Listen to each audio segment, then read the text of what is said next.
Good morning વિદ્યાર્થી મિત્રો. હું ગૌરવ ભટ્ટ ધોરણ 10 અને 12માં 8 વર્ષથી મહદી સ્કૂલમાં ઇંગ્લિશ મીડિયમ અને ગુજરાતી મીડિયમમાં ગુજરાતી વિષયનો અભ્યાસ કરાવું છું. અને આમ મારો એજ્યુકેશનલ અનુભવ છેલ્લા 13 વર્ષનો છે.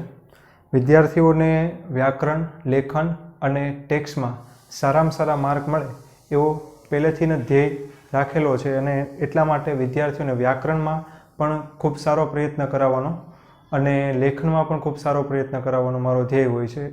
વ્યાકરણમાં એક જ પ્રયત્નથી સારા માર્ક આવી શકે એ પ્રયત્ન એ છે કે તમને આપેલા પેપર વ્યાકરણના તમે વધુમાં વધુ સોલ્વ કરો તો એ પેપર સોલ્વ કરવાથી તમને એટલી ખબર પડશે કે કેવા પ્રકારનું વ્યાકરણ પૂછાય છે, કેવા પ્રકારનું શબ્દભંડોળ પૂછાય છે, કેવા પ્રકારના સમાનાર્થી વિરુદ્ધાર્થી પૂછાય છે. એ જાણવાથી તમને છે એ પ્રકારનું જ તમે તૈયાર કરશો અને એ પ્રકારનું તે છે પ્રેક્ટિસ કરશો એટલે તમને એ માર્ક સારામાં સારા આવી શકે એવું બની શકે છે. તો આજે આપણે ટેક્સ્ટનો નવો એક ટોપિકનો અભ્યાસ કરવા જઈ રહ્યા છીએ. ધોરણ 12 ઇંગ્લિશ મીડિયમનો ટેક્સ્ટનો ટોપિકનો અભ્યાસ કરવા જઈ રહ્યા છે. એ પાઠનું નામ છે ધોરણ 12 ઇંગ્લિશ મીડિયમ. પાઠનું નામ છે થીગડું પાઠ છે. થીગડું પાઠ છે અને થીગડું પાઠના લેખક છે એ સુરેશ જોશી છે. થીગડું પાઠ છે, પાઠના લેખક છે સુરેશ જોશી. આ પાઠનો પ્રકાર છે એ ટૂંકી વાર્તા. આ પાઠનો પ્રકાર છે ટૂંકી વાર્તા અથવા ટૂંકી વાર્તા પણ કહેવાય અથવા નવલિકા પણ કહેવાય. હવે હું તમને પહેલાં છે બે ભેદ દર્શાવી દઉં. ટૂંકી વાર્તા, નવલિકા અને નવલકથા. આ બે ભેદ દર્શાવ્યા પછી છે હું આગળ તમને વાત થીગડું પાઠના અને સુરેશ જોશીની છે વાત કરું છું. ટૂંકી વાર્તા એટલે નવલિકા અને નવલકથા. પહેલાં ટૂંકી વાર્તા કે નવલિકા કોને કહેવાય? બેયનું એક જ નામ છે. તમે આ થીગડું પાઠને ટૂંકી વાર્તા કહો કે નવલિકા કહો, બે સરખું જ છે. અને નવલકથા કોને કહેવાય? જ્યારે કોઈ એક વ્યક્તિના જીવનની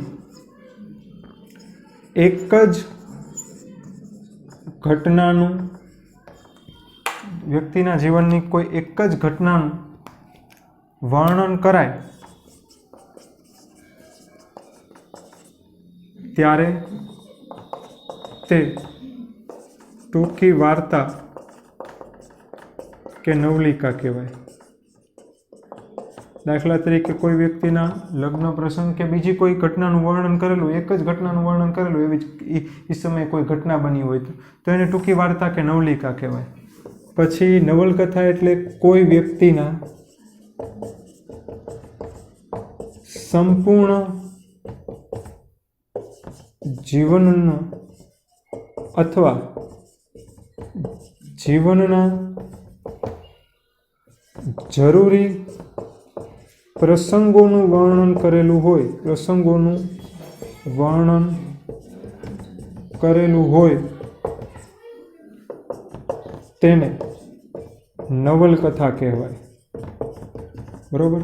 એટલે આપણે અહીંયા એક વ્યક્તિ છે, બરોબર, એના જીવનનું વર્ણન કરવાનું છે પણ એક જ ઘટનાનું વર્ણન કરવાનું છે એટલે ટૂંકી વાર્તા કે નવલિકા કહેવાય. અને ટૂંકી વાર્તા કે નવલિકા લખનાર છે સુરેશ જોશી છે. હવે હું આ વાર્તામાં શું છે એક વાત કરી દઉં. પ્રભાશંકરની પત્ની મૃત્યુ પામ્યા પછી પ્રભાશંકરની પત્ની મૃત્યુ પામ્યા પછી છે એને ઘણા બધા એવા પ્રયત્ન કર્યા કે થીગડું મારીને ઘર ચલાવી શકે. એના દીકરાને પણ છે ઘણી વખત અમુક વસ્તુ લાવવાની કહેતા તો એ વસ્તુ લાવવાની ભૂલી જતા હતા, તોય તેને થીગડું મારીને છે પોતાનું ઘર ઘણું બધું ચલાવ્યું. પણ એક વખત થીગડું મારવા બેઠા ત્યારે એને સોયમાં દોરો નહોતો પરોવાતો. તો મનુ નામનો છોકરો એને દોરો પરોવવાની તો હા પાડી, પણ એક કારણથી હા પાડી કે સોયમાં દોરો હું તમને ત્યારે જ પરોવી દઉં કે જ્યારે તમે મને વાર્તા કહો. પહેલાં તો પ્રભાશંકર સહમત ન થયા, પછી સહમત થયા અને કીધું કે હા હું તને એક વાર્તા કહું છું અને તું મને સોયમાં દોરો પુરવી દે. પ્રભાશંકરે વાર્તા માંડી. એક રાજા હતા, એને ઘણા પ્રયત્નથી, ઘણા માનતાથી એક પુત્ર થયો અને એ પુત્રનું નામ હતું એ રાજકુમારનું નામ હતું ચિરાયુ, એટલે કે લાંબુ જીવી શકાય તેવું નામ હતું. લાંબુ જીવી શકાય અથવા લાંબુ જીવનાર એ નામ હતું. અને એ ચિરાયુ છે એ એટલો સુંદર હતો તો એક વખત એને રાજા રાણીને વિચાર્યો કે એટલો સુંદર પુત્ર છે, એને વૃદ્ધાવસ્થા આવશે ત્યારે પછી કેવો દેખાશે. એટલા માટે એના તે રજવાડાની નજીક છે એક સાધુ આવ્યા. સાધુની પાસે ગયા તો અને સાધુને વિનંતી કરી કે મારા પુત્ર છે, રાજકુમાર છે, કોઈ દિવસ વૃદ્ધ ન થાય એ માટે તમે કોઈ આશીર્વાદ આપો. તો પહેલાં તો સાધુ કે એવું કોઈ વસ્તુ છે જ નહીં કે તમારો છોકરો કોઈ દિવસ વૃદ્ધ ન થાય. પણ બહુ વિનંતી પછી છે રાજાને આ વરદાન આપવા સહમત થયા. એક છે કાપડ આપ્યું અને સાધુએ કીધું કે આ વસ્ત્ર ઓઢાડી દો ને આ વસ્ત્ર જ્યાં સુધી છે એના શરીર ઉપર હશે ત્યાં સુધી છે એ વૃદ્ધ નહીં થાય. અને એટલા માટે રાજા રાણી પહેલાં પ્રસન્ન થઈ ગયા આ જોયું એટલે. પણ પછી સાધુ એમ કીધું કે આ વસ્ત્ર એના શરીર ઉપર રહેશે ત્યાં સુધી વૃદ્ધ નહીં થાય, પણ યાદ રાખજો કે તમારા મનમાં તમારા છોકરા વિશે, રાજકુમાર વિશે જ્યારે ખરાબ વિચાર આવશે, જે સમયે ખરાબ વિચાર આવશે પછી છે એ વસ્ત્રમાં કાણું પડશે અને પછી એક સામટી વૃદ્ધાવસ્થા છે એના શરીર ઉપર આવી જશે. રાજા રાણી ચિંતામાં પડી ગયા અને પછી સાધુને વિનંતી કરી કે આનો કોઈ ઉપાય નથી કે આ કદાચ વસ્ત્રમાં કાણું પડે તો કોઈ સાંધી શકે. તો પેલા રાજકુમારના માતા પિતાને સાધુએ કીધું કે હા ઉપાય તો છે, પણ વસ્ત્રમાં કાણું એવા વ્યક્તિ તે સાંધી શકશે કે જેને કોઈ દિવસ કોઈ પાપ ન કર્યું હોય. રાજકુમાર માટે રાજા રાણીનો પ્રેમ જોઈને રાજા રાણીએ કાંઈ બીજું વિચાર્યું ને એને એમ થયું કે ના કાંઈ વાંધો નહીં, કાંઈ નહીં થાય. અને પછી રાજકુમાર સતત યુવાન જ રહેતો રહ્યો ને યુવાનીના મોહમાં છે એ ઘણું બધું છે ભોગવિલાસ ભોગવવા માંડ્યો. અને પોતે યુવાન જ રહીને પોતાની પત્ની છે રાણી છે થોડી ઘરડી થાય એટલે એને તરછોડી દેતો. અને ઘણી બધી વખત આવું થયું એટલે રાજા રાણીથી આ જોવાયું નહીં અને એનીથી ક્યાંક ખરાબ બોલાઈ ગયું અને વસ્ત્રમાં તરત જ છે એ કાણું પડી ગયું ને કાણું દિન પ્રતિદિન મોટું થતું ગયું. અને પછી એ વિચાર આવ્યો કે સાધુએ તો કીધું હતું કે વસ્ત્ર સાંધી શકાશે, એટલે વસ્ત્ર સાંધવા બેઠા ત્યાં યાદ આવ્યું કે કોઈએ પાપ ન કર્યું હોય ત્યાં તો છે એ વસ્ત્ર સાંધી શકશે. અને પછી બધાય પાસે છે બધાને પૂછતા હોય તમે પાપ નથી કર્યું તો વસ્ત્ર સાંધી દો, પણ કોઈ બીજી શરત સાંભળે કે પાપ નથી કર્યું એ શરત સાંભળે ત્યારે છે એ વસ્ત્ર સાંધવાનું ના પાડી દેતા. અને રાજકુમારની હાલત છે હજી ખરાબ થઈ ગઈ. અને મનુ એક જ મસ્ત પ્રશ્ન કર્યો કે પોતાનો દેહ છોડવા માટે વસ્ત્ર કેમ ચિરાયું ફેંકી નથી દેતો, એ વસ્ત્ર હતું એ. ત્યારે કદાચ પ્રભાશંકરે એવું કીધું કે કદાચ એને હજી જીવવાની લાલસા હશે, કદાચ કોઈ પાપ કર્યા વગરનું મળી જાય તો મારું વસ્ત્ર શાંતિ દે પાછી જે હતી યુવાની આવી જાય. અને આવો વિચાર આવ્યો અને આ રીતના વાર્તા અહીંયા પૂરી થાય છે. એટલે પાઠનું ટાઇટલ છે થીગડું આપેલું છે. આ પાઠ છે 4 માર્કમાં પ્રશ્ન પૂછાઈ શકે, 1 માર્કમાં વધારે પ્રશ્ન પૂછાઈ શકે, 4 માર્ક અને 1 માર્ક. હું ફરીવાર આટલું મેં લખ્યું છે એ તમને સમજાવું છું. થીગડું પાઠનો પ્રકાર છે ટૂંકી વાર્તા કે નવલિકા. લેખકનું નામ છે સુરેશ જોશી. 2 પ્રકારનું છે ટૂંકી વાર્તા કે નવલિકા અને નવલકથા. જ્યારે કોઈ એક વ્યક્તિના જીવનની એક જ ઘટનાનું વર્ણન કરેલું હોય એને ટૂંકી વાર્તા કે નવલિકા કહેવાય, અને આખી જિંદગીનું વર્ણન આવી જાય એને છે એ નવલકથા કહેવાય. હવે લેખક પરિચય હું વાંચું છું. લેખક પરિચય પૂરો થાય પછી આપણે પાઠની શરૂઆત કરીએ છીએ. અહીંયા બોર્ડ ઉપર જ રાખું છું ને ટીક કરવાનું કહું એ ટીક કરી નાખજો. સુરેશ હરિપ્રસાદ જોશી, કવિ, વાર્તાકાર, નવલકથાકાર. થીગડું પાઠની બાજુમાં લખી નાખો નવલિકા કે ટૂંકી વાર્તા. લેખકનું નામ છે સુરેશ જોશી. થીગડું પાઠનો પ્રકાર છે ટૂંકી વાર્તા કે નવલિકા. લેખકનું નામ છે સુરેશ જોશી. સુરેશ હરિપ્રસાદ જોશી કવિ, વાર્તાકાર, નવલકથાકાર, નિબંધકાર, સંપાદક, અનુવાદક હતા. આ બધું એનું કામ હતું. કવિ હતા, વાર્તાકાર હતા, નવલકથાકાર હતા, નિબંધકાર હતા, સંપાદક હતા, અનુવાદક હતા. તેમનો જન્મ બારડોલી તાલુકાના વાલોડ ગામે થયો હતો. એનો જન્મ ટીક કરી નાખો, બારડોલી તાલુકો અને વાલોડ ગામ. પછી હવે આગળ ટીક કરવાનું છે, ટીક કરાવી દઉં. એમને છે આધુનિક, ત્રીજી લાઈનમાં લખી નાખો કે સુરેશ જોશી કેના પ્રવર્તક હતા? તો આધુનિકવાદના પ્રવર્તક હતા. કેના પ્રવર્તક હતા? આધુનિકવાદના. પછી ટીક કરો. એ કયા કયા સામાયિકોના તંત્રી હતા? ટીક કરો. કયા કયા સામાયિકોના તંત્રી હતા? તો ક્ષિતિજ, ઉહાપો, એતદ વગેરે સામાયિકોના તંત્રી હતા. કયા કયા સામાયિકોના તંત્રી હતા? તો ક્ષિતિજ, ઉહાપો, એતદ વગેરે સામાયિકોના તંત્રી હતા. પછી એમના વાર્તા સંગ્રહ ટીક કરો. ગૃહ પ્રવેશ છે એમનો વાર્તા સંગ્રહ છે. ગૃહ પ્રવેશ છે એ ખાલી ટીક કરી નાખો, બાકી ઘણા બધા છે પણ અગત્યના નથી. પછી નવલકથા ટીક કરો. છિન્નપત્ર અને મરણોત્તર એમની નવલકથા છે. એમની નવલકથા ટીક કરો. છિન્નપત્ર અને મરણોત્તર એમની નવલકથા છે. પછી એમના કાવ્ય સંગ્રહ ટીક કરો. ઈતરા અને તથાપી એમના કાવ્ય સંગ્રહ ટીક કરી નાખો. ઈતરા અને તથાપી એમના કાવ્ય સંગ્રહ છે. પછી એક લીટી મૂકીને છે એમના લલિત નિબંધ સંગ્રહ ટીક કરો. જનાંતિકે ટીક કરી નાખો. ઇદમ સર્વમ ટીક કરી નાખો અને ઇતિમે મતિ. જનાંતિકે, ઇદમ સર્વમ અને ઇતિમે મતિ. અહીંયા સુધીનું ભણાવ્યું ફરીવાર બોલી જાઉં છું. થીગડું પાઠનો પ્રકાર છે ટૂંકી વાર્તા અથવા નવલિકા. સુરેશ જોશી 4 માર્કમાં અને 1 માર્ક માટે અગત્યનો છે. એમનો જન્મ બારડોલીના વાલોડમાં થયો હતો. આધુનિકતાના સર્જક છે. અગત્યનું છે એ જ બોલું છું. ટૂંકી વાર્તા કે નવલિકા, લેખક સુરેશ જોશી. 4 માર્કમાં કે 1 માર્કમાં. અને છે આધુનિકતાના સર્જક છે. બારડોલી તાલુકાના વાલોડ ગામમાં જન્મ થયો હતો. પછી એમના કયા સામાયિકોના તંત્રી હતા? તો કે ક્ષિતિજ છે, ઉહાપો છે, એતદ સામાયિકોના તંત્રી હતા. પછી એમના વાર્તા સંગ્રહો કયા છે? તો ગૃહ પ્રવેશ એક ટીક કરવાનું હતું. નવલકથામાં છિન્નપત્ર અને મરણોત્તર ટીક કરવાનું હતું. કાવ્ય સંગ્રહમાં ઈતરા અને તથાપી ટીક કરવાનું હતું. પછી જનાંતિકે, ઇદમ સર્વમ ને ઇતિમે મતિ એ ત્રણેયના લલિત નિબંધ સંગ્રહ ટીક કરવાના હતા. હવે પાઠ પરિચયનો બીજો પેરેગ્રાફ વાંચું છું. પરંપરાગત વાર્તાઓ કરતા નિરાળી, નિરાળી એટલે અલગ, શૈલી એટલે રીત, નિરાળી એટલે અલગ અને શૈલી એટલે રીત માં લખાયેલી આ વાર્તામાં લેખકે વિદુર, વિદુર એટલે કે જેની પત્ની મૃત્યુ પામી છે તે શબ્દ સમૂહમાં પૂછાય. વિદુર એટલે જેની પત્ની મૃત્યુ પામી છે તે એટલે વિદુર. વિદુર વાર્તાનાયક એટલે વાર્તાના મુખ્ય હીરો કે મેઇન વ્યક્તિ છે તે પ્રભાશંકર વર્તમાન અને ભૂતકાળના જીવન પ્રસંગોના તાણાવાણા કલાત્મક રીતે ગૂંથ્યા છે. વસ્ત્રને થીગડું મારતી વખતે પ્રભાશંકરના વીતેલા જીવન અને દાંપત્ય, દાંપત્ય એટલે પતિ પત્નીનું જીવન ઝલક સમૃદ્ધિ સંવેદન દ્વારા આપી દીધી છે. એકલા અને ઓશિયાળા, ઓશિયાળા એટલે પરાધીન.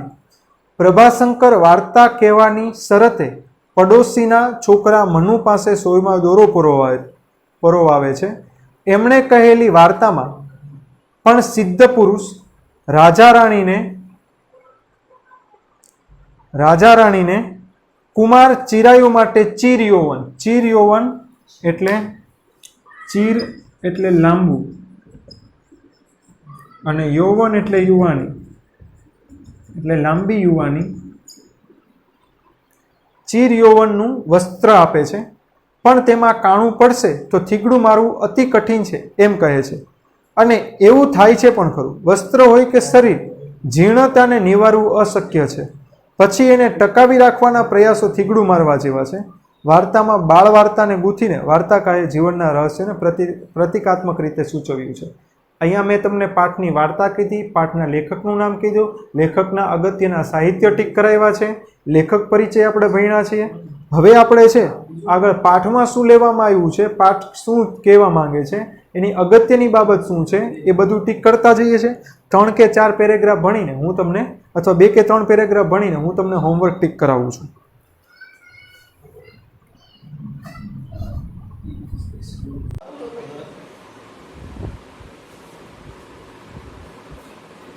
અત્યાર સુધીમાં આપણે થીગડું પાઠમાં લેખક પરિચય ભણ્યા, પછી પાઠનું જે અગત્યનું હતું એ ટીક કરાવ્યું. હવે પાઠની શરૂઆત કરીએ છીએ. પશ્ચિમના ક્ષિતિજ અંડરલાઈન કરીને લખી નાખો. આકાશ અને પૃથ્વી મળતા દેખાય તે રેખા એને ક્ષિતિજ કહેવાય. પશ્ચિમમાં ક્ષિતિજ પર વાદળા છવાયેલા હતા, તેથી આથમમાં આવેલા સૂરજની રતુંબડી આભા દેખાતી હતી. આભા એટલે નિશાની. સહેજ વાદળ આછા હતા, ત્યાંથી રતાશની નાની સી લકીર, લકીર એટલે રેખા, લકીર એટલે રેખા, ઘડીભર દેખાય ન દેખાય ને છવાતા જતા અંધારામાં અલોપ થઈ ગઈ છે. રૂઢિપ્રયોગમાં પૂછાય, ટીક કરી નાખજો. અલોપ થઈ જવું એટલે અદૃશ્ય થઈ જવું, અલોપ થઈ ગઈ. જાણે કોઈ નાગણે બટકું ભરી અંધારાના ઝેરની કોથળી ઠાલવી દીધી હોય. એ ઠલવાયેલો અંધકાર પ્રભાશંકરને પણ ચારે બાજુથી ઘેરી વળ્યો હતો. મેં તમને પહેલાં કીધું કે વાર્તાનાયક પ્રભાશંકર છે, વાર્તાનું મુખ્ય પાત્ર છે, કેન્દ્રવર્તી પાત્ર છે. ક્ષિતિજ એટલે આકાશ અને પૃથ્વી મળતા દેખાય તે રેખા, અને લકીર એટલે રેખા. હવે તમે આ અત્યારના પ્રસ્તાવના છે એમ સમજો. પ્રભાશંકરે ગોખલામાંથી પાનની ચમચી લીધી, એ ખોલીને આંખો ઝીણી કરીને જોયું તો અંદર ચીમડાઈ ગયેલું એટલે કરમાઈ ગયેલું, દબાઈ ગયેલું અડધું જ પાન હતું. 2 દિવસથી હસમુખને પાન લાવવાનું યાદ કરાવવા છતાં એ ભૂલી જતો. 2 રીતે પૂછાય, ટીક કરી નાખો. પ્રભાશંકર કોને પાન લાવવાનું યાદ કરાવવા છતાં ભૂલી જતો હતો? એના પુત્ર હસમુખને. વાક્ય ટીક કરી નાખો. સંયોજક છતાં છે, સંયુક્ત વાક્ય થાય. વાક્ય છૂટા પાડવું હોય તો પહેલું વાક્ય 2 દિવસથી હસમુખને પાન લાવવાનું યાદ કરાવવા છતાં, પહેલું વાક્ય 2 દિવસથી હસમુખને પાન લાવવાનું યાદ કરાવવા, પહેલું વાક્ય એ ભૂલી જતો, બીજું વાક્ય. પ્રભાશંકરે ખૂબ કાળજીથી અડધા પાનના 2 ભાગ કર્યા, એમાંનો એક ભાગ સાચવીને ચમચીમાં મૂકી દીધો અને બીજો ટુકડા પર ચૂનાનો કાંતો ચોપડવા લાગ્યા. સંયોજકમાં ટીક કરી નાખો. એમાંનો એક ભાગ સાચવીને ચમચીમાં મૂકી દીધો, પહેલું વાક્ય. બીજું વાક્ય, બીજા ટુકડા પર ચૂનો કાંતો ચોપડવા લાગ્યા. પાન મોઢામાં મૂક્યું, સાથે તમાકુની ચપટી ભરીને મોઢામાં મૂકી. બહારના શેરીના દીવાના પ્રકાશનો એક લીસોટો આગલા ઓરડામાં પડતો હતો. તેને અંજવાળે ખીંટીએ એટલે ખીલીએ પહેરવેલો કોટ લઈને પહેરી, ટોપી માથે મૂકી, ઘૂંટડો પાણી પીને જ બહાર નીકળવાની એમની ટેવ હતી. અંડરલાઈન કરી નાખો. પ્રભાશંકરની ટેવ કઈ હતી? તો ઘૂંટડો પાણી પીને જ બહાર નીકળવાની ટેવ હતી. અંડરલાઈન કરી નાખજો. પ્રભાશંકરને કઈ ટેવ હતી? તો ઘૂંટડો પાણી પીવાની જ પ્રભાશંકરને ટેવ હતી. પાણી પીને જ બહાર નીકળવાની ટેવ હતી. પાર્વતી ડોસી જીવતા હતા ત્યાં સુધી તો બહાર જવાનો વખત થાય કે તરત પાણીનો પ્યાલો હાજર થઈ જતા. સંયોજકમાં મોસ્ટ ટાઈમથી અંડરલાઈન કરી નાખો.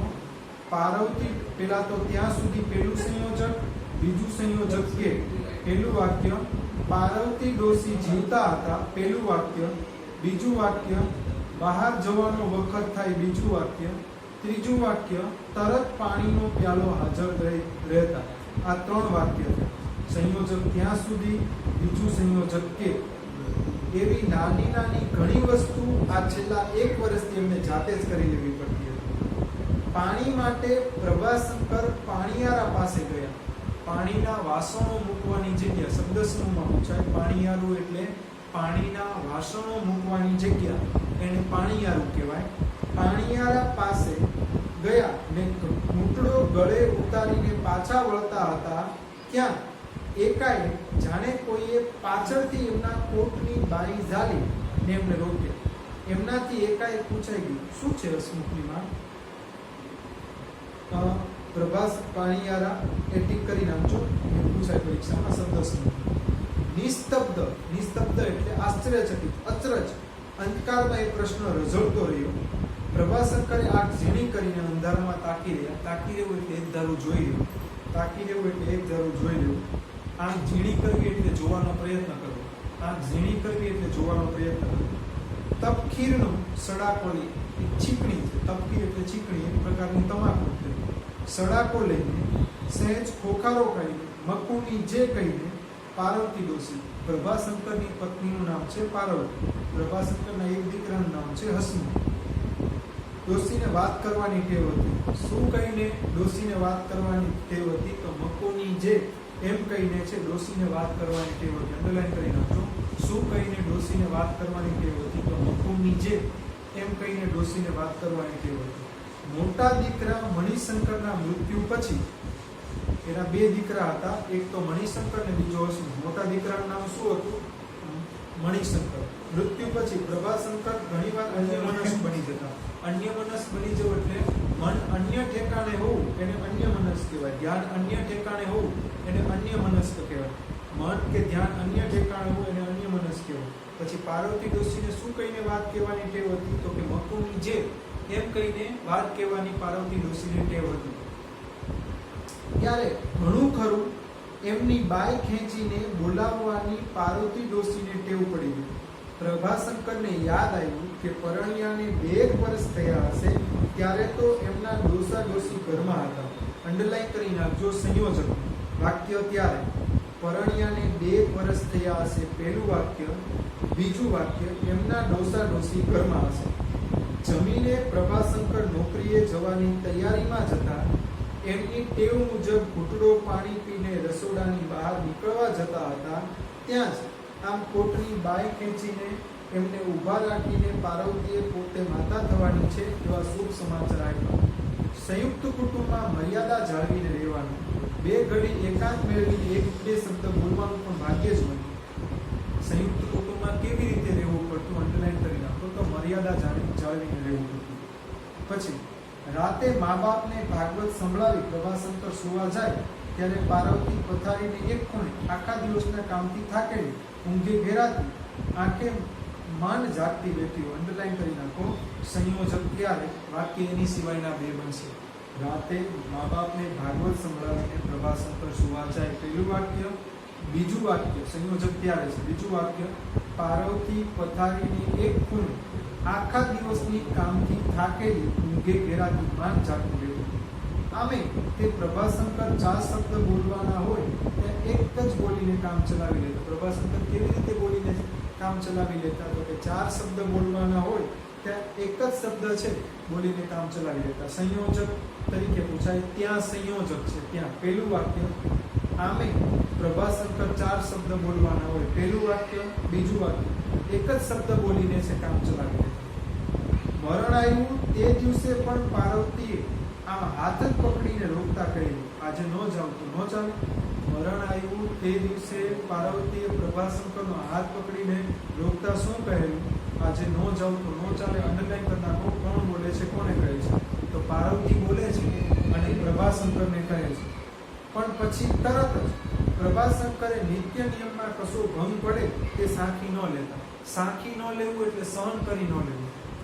વાત બદલી નાખીને કહેલું, ના ના એ તો મને અમતું જ જરા મનમાં એમ થયું, લો એ ઘૂંટડો પાણી પીને પછી જજો. આથી બારણા આગળામાં એટલે કે બારણું બંધ કરવાની સાંકળ હોય ને આગળો કહેવાય. શબ્દ સમૂહમાં પૂછે. આગળો એટલે બારણું બંધ કરવાની સાંકળ. આગળામાં કોણી આગળથી ફાટેલો કોટ ભેરવાતા. ભેરવાતા એટલે ફસાતા.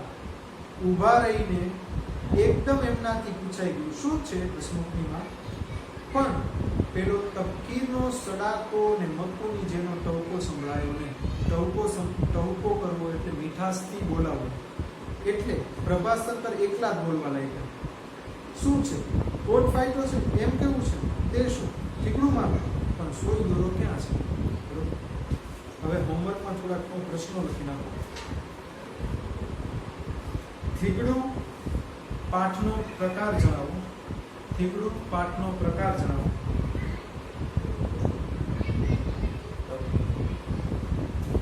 પછી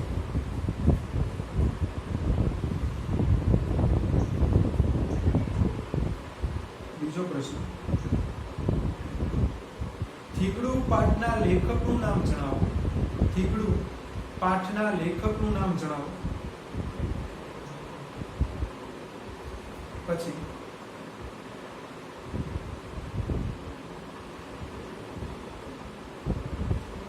થીગડું પાઠના લેખક કયા કયા સામાયિકોમાં કામ કરતા હતા?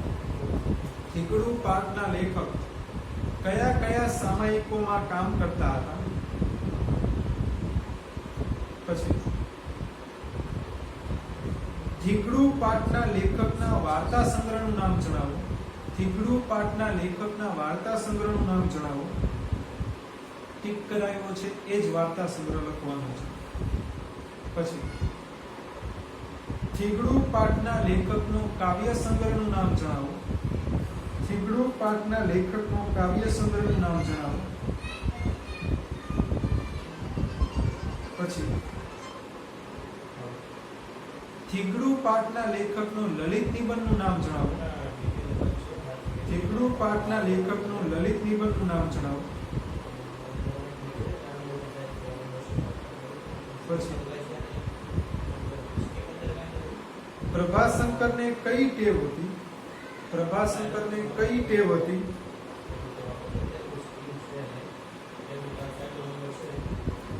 પછી પાર્વતી ડોશીને કેવી રીતે વાત કરવાની ટેવ હતી? પાર્વતી ડોશીને કેવી રીતે વાત કરવાની ટેવ હતી?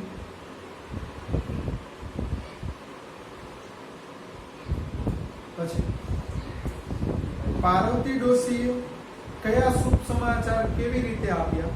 પાર્વતી ડોશીએ કયા શુભ સમાચાર કેવી રીતે આપ્યા?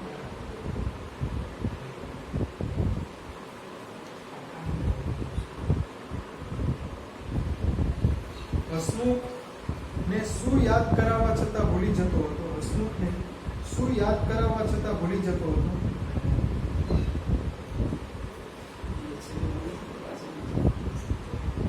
પ્રભાશંકર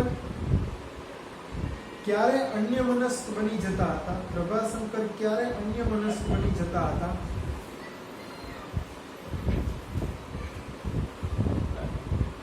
પછી સંયુક્ત કુટુંબમાં કેવી રીતે રહેવું પડે? સંયુક્ત કુટુંબમાં કેવી રીતે રહેવું પડે? પછી મરણ આવ્યું તે દિવસે પાર્વતીએ પ્રભાશંકરને શું કહ્યું હતું?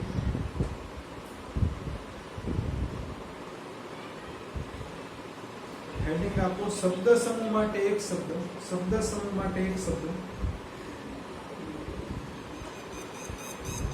આકાશ અને પૃથ્વી મળતા દેખાય તે રેખા. આકાશ અને પૃથ્વી મળતા દેખાય તે રેખા. પછી લાંબુ જીવનાર. પછી જ્યાં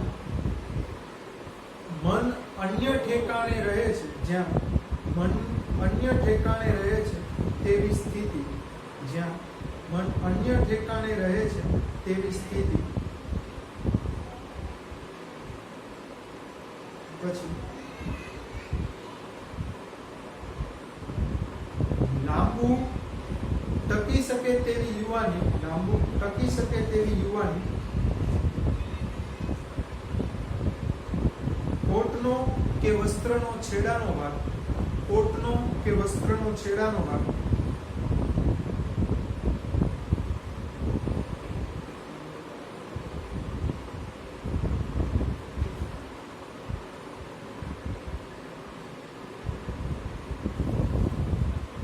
અહીંયા તમારા ઇંગ્લિશ મીડિયમનો ધોરણ 12ના 5મા પાઠનો આપણે અડધો અભ્યાસ કર્યો છે. એનો પહેલો વિડીયો બનાવ્યો છે કે જેમાં આપણે અડધો પાઠ પૂરો કર્યો છે.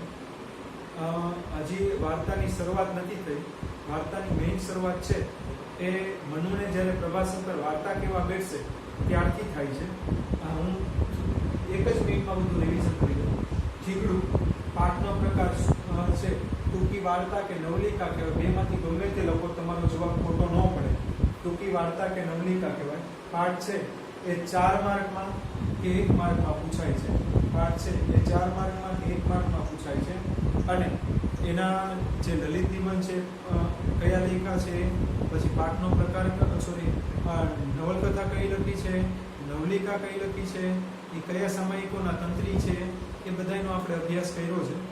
અને મેં જે તમને લખાયું છે એ તમે સારી રીતના ટીક કરી નાખશો ટેક્સ્ટ બુકમાં પેન્સિલથી, કારણ કે તમારે ફેસબુકમાં કે એમાં ન લખવું પડે. અને એક બે વાક્ય પણ છે તમે બુકમાં લખીને ક્લાસ ટીચરને બતાવી દેશો. બીજી વાત હું ફરીવાર કહી દઉં, તમારે 200 પેજનો ચોપડો બનાવવાનો છે કે જેમાં 100 પેજમાં છે હું એક બે વાક્યના પ્રશ્નો લખાવો કે મોસ્ટ ટાઈમથી પ્રશ્નો છે એ તમને હોમવર્કમાં લખવા દઉં એ જ લખવાના છે. હું તમને સ્વાધ્યાયમાં ટીક કરાવું એ પ્રશ્નો તમારે હોમવર્કમાં લખવાના નથી. અને બીજો જે 100 માર્કનો ભાગ છે એમાં લેખન અને વ્યાકરણ તમારે મિક્સ લખવાનું છે.